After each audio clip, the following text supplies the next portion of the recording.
বাংলাদেশ ভারত যে ক্রিকেটীয় পরিস্থিতি যাচ্ছে, যে উত্তপ্ত অবস্থা চলছে, সেটি কিন্তু অনেক দূরেও ছড়িয়ে গেছে। কেন এই কথাটা বলছি?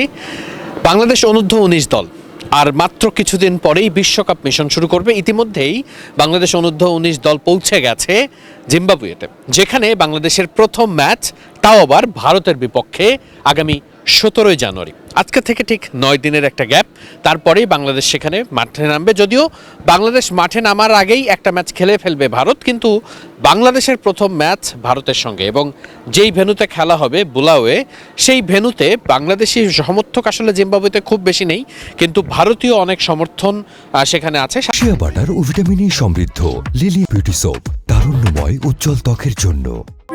সারা বিশ্বের সব জায়গাতেই ভারতের বেশ সাপোর্ট থাকে, সমর্থন থাকে, কিন্তু আমরা যতটুকু জানতে পেরেছি সেখানে বাংলাদেশ অনূর্ধ্ব-19 দলের সদস্য বা স্টাফ যারা রয়েছেন, টিম, তাদের সঙ্গে কয়েকজনের সঙ্গে একটু কথা বলে ধারণা নেওয়ার চেষ্টা করেছি যে বাংলাদেশ দল সেখানে আসলে সমর্থন পাচ্ছেন। রাস্তাঘাট বা হোটেল যেখানেই সেখানে যাচ্ছেন, সেখানেই বাংলাদেশি সমর্থকরা তাদেরকে উৎসাহ দিচ্ছেন, এবং ভারতের বিপক্ষে ম্যাচটাকে নিয়ে সেখানে আসলে অন্যরকম একটা উৎসাহ কাজ করছে। খুব স্বাভাবিকভাবেই এই ম্যাচটাকে ঘিরে যেন আলাদা করে একটু উত্তেজনা ছড়িয়ে পড়ছে। অর্থাৎ এই পরিস্থিতিতে যখন বাংলাদেশ এবং ভারতের ক্রিকেটীয় আলাপ অনেক মুখে মুখে এবং সেটা অনেক গরম অবস্থায়, ঠিক সেই সময় তো আসলে বাংলাদেশ জাতীয় দলের ভারতের সঙ্গে কোনো ম্যাচ নেই।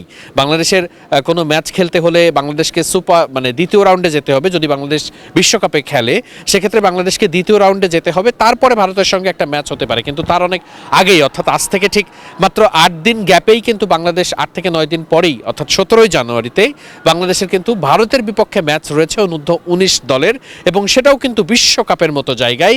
এবং যুব বিশ্বকাপে আমরা জানি যে আমরা 2020 সালে বাংলাদেশ দল কিন্তু যুব বিশ্বকাপ জিতেছিল।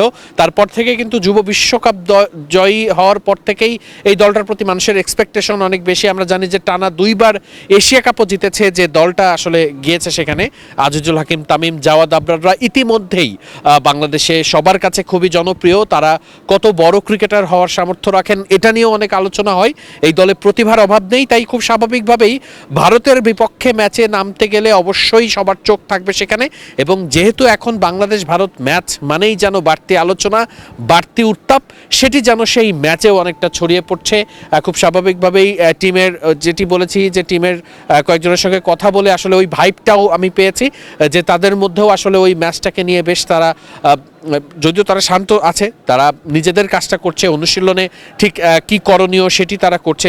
মাত্রই তারা জিম্বাবুয়ে পৌঁছে গেছে কিছুদিন আগেই, সেখানে গিয়ে তারা আসলে আপাতত কন্ডিশনের সঙ্গে খাপ খাইয়ে নেওয়ার চেষ্টা করছে। যেহেতু বাংলাদেশ একটু সময়ও পাচ্ছে, তাই বাংলাদেশের জন্য সুযোগ আছে ভারতের বিপক্ষে ঠিকঠাক মতো কম্বিনেশন দাঁড় করিয়ে দারুণ একটা ম্যাচ প্লে করার। ভারতের সূর্যবংশী থেকে শুরু করে বেশ কিছু নাম আছে যারা ওয়ার্ল্ড ক্রিকেটে ডমিনেট করবে এমন আভাস আছে।